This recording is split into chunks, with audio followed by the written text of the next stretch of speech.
রোজা নিয়ে আমাদের মধ্যে কিছু ভুল ধারণা আছে। নাম্বার 1, সেহরি না খেলে রোজা হয় না। এই ধারণাটা সম্পূর্ণ ভুল। সেহরি খাওয়া সুন্নত, তবে ভুলবশত সেহরি না খেতে পারলেও রোজা হবে, রোজার কোনো প্রবলেম হবে না। 2 নাম্বারে হচ্ছে ভুল করে কোনো কিছু খেয়ে ফেললে রোজা ভেঙে যাবে। এই ধারণাটা সম্পূর্ণ ভুল। ভুল করে কোনো কিছু খেয়ে ফেললে রোজা ভেঙে যাবে না। প্রথম 2-1 দিন এই প্রবলেমটা হতে পারে, তবে 2-1 দিন পর আর এমনটা হবে না। 3 নাম্বারে হচ্ছে রোজা রেখে রক্ত নেওয়া দেওয়া যাবে না। এই ধারণাটাও সম্পূর্ণ ভুল। প্রয়োজন হলে রক্ত দেওয়াও যাবে, নেওয়াও যাবে।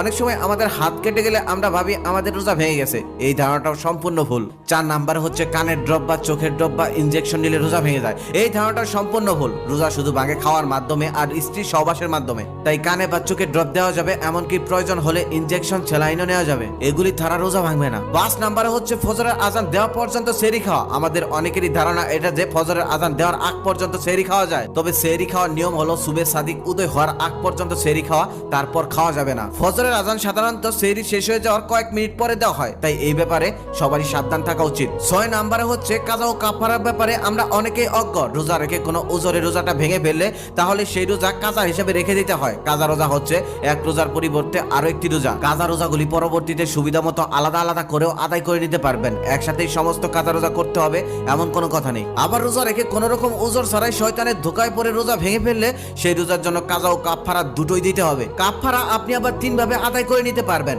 1 নাম্বার হচ্ছে দাস মুক্ত করে দেওয়া। এই দাস দাসীর বিষয়টা এখন আর নেই, তাই আপনাকে 2 নাম্বার এবং 3 নাম্বারটাই বেছে নিতে হবে। 2 নাম্বার হচ্ছে একটি রোজার পরিবর্তে 60 জন মিসকিনকে 2 বেলা তৃপ্তি সহকারে আহার করানো। আর 3 নাম্বার হচ্ছে এক রোজার পরিবর্তে 60টি রোজা পালন করা। 7 নাম্বার হচ্ছে যে কোনো পরিস্থিতিতে রোজা রাখতে হবে। এই ধারণাটা সম্পূর্ণ ভুল। ইসলামে শুধুমাত্র প্রাপ্তবয়স্ক মানে 15 বছরের পর থেকে এবং সুস্থ ব্যক্তিদের জন্য রোজা ফরজ করা হয়েছে। শিশু ও অসুস্থ, শারীরিক ও মানসিক দুর্বল, ভ্রমণকারী, বাচ্চাকে দুধ খাওয়াচ্ছে অন্তঃসত্ত্বা এমন নারীদের জন্য রোজা রাখা ফরজ নয়। 8 নাম্বার হচ্ছে রোজা রেখে দাঁত ব্রাশ করলে রোজা ভেঙে যায়। অনেকেই রোজা রেখে দাঁত ব্রাশ করতে ভয় পায়, তবে এই ধারণাটা সম্পূর্ণ ভুল। তবে রোজা রেখে পেস্ট দিয়ে দাঁত ব্রাশ করার থেকে মেসওয়াক দিয়ে দাঁত ব্রাশ করা উত্তম। তবে পেস্ট দিয়েও করতে পারবেন, সামান্য নিয়ে নেবেন, একটু সাবধানতার সাথে দাঁত ব্রাশ করবেন, গড়গড়া কুলি করবেন না, তাহলেই কোনো সমস্যা নেই। 9 নাম্বার হচ্ছে কোরআন বক্সে দিতে হয়। রমজান মাস হচ্ছে কোরআনের মাস। এই মাসে সবাই বেশি বেশি কোরআন তেলাওয়াত করে, এটাও ভুল। কোরআন পড়লেই আল্লাহ তাআলার কাছে কবুল হয়ে যাবে, বক্সে দেওয়া জরুরি নয়। 10 নাম্বার হচ্ছে গোসল ফরজ হয়ে গেলে সেই গোসল না করে সেহরি খাওয়া যাবে না।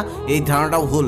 তবে শরীয়তের নিয়ম হচ্ছে গোসল ফরজ হয়ে গেলে অতি দ্রুত গোসল করে ফেলা উচিত। উদাহরণত মনে করেন ঠিক সেহরির আগ মুহূর্তে আপনার গোসল ফরজ হয়ে গেছে, ঠিক সেই সময় যদি আপনি গোসল করতে যান ওদিকে সেহরির টাইম শেষ হয়ে যাবে। ওই টাইমে আপনার অবশ্যই আগে সেহরি করে নিতে হবে, তারপর আপনি গোসল করে ফেলবেন। তারপর সেহরি করার পর ফরজ গোসল শেষ করে ফজরের নামাজ পড়ে ফেললেন। 11 নাম্বারে হচ্ছে দিনের মাঝে রোজা ভেঙে গেলে বাকি সময় কি খাওয়া যাবে? না, খাওয়া যাবে না। এটি মাত্র সাধারণত মেয়েদের জন্য। ধরুন দিনের মাঝ বরাবর আপনার মাসিক শুরু হয়ে গেছে, এটা শুধুমাত্র শুরুর দিন, শুধুমাত্র ওই রোজাটাকে সম্মান জানানোর জন্য। তবে অবশ্যই ওই রোজাটাকেও পরবর্তীতে কাজা হিসেবে রেখে দিতে হবে। এই ছিল আজকের ভিডিওতে রমজান আসন্ন প্রয়োজনীয় কিছু মাসলা। অনেকেই হয়তো জানেন, আবার অনেকেই হয়তো জানতেন না। যারা জানতেন না তাদের জন্য ভিডিওটা খুবই শিক্ষণীয় হবে। ভিডিওটি শেয়ার করে রাখার অনুরোধ রইল, যাতে আপনার প্রিয় মানুষগুলিও বিষয়গুলো থেকে সতর্ক থাকতে পারে ও জানতে পারে। সবাইকে রোজা মোবারক, আর প্রত্যেকের জন্য দোয়া রইল। আমার জন্য সবাই দোয়া করবেন।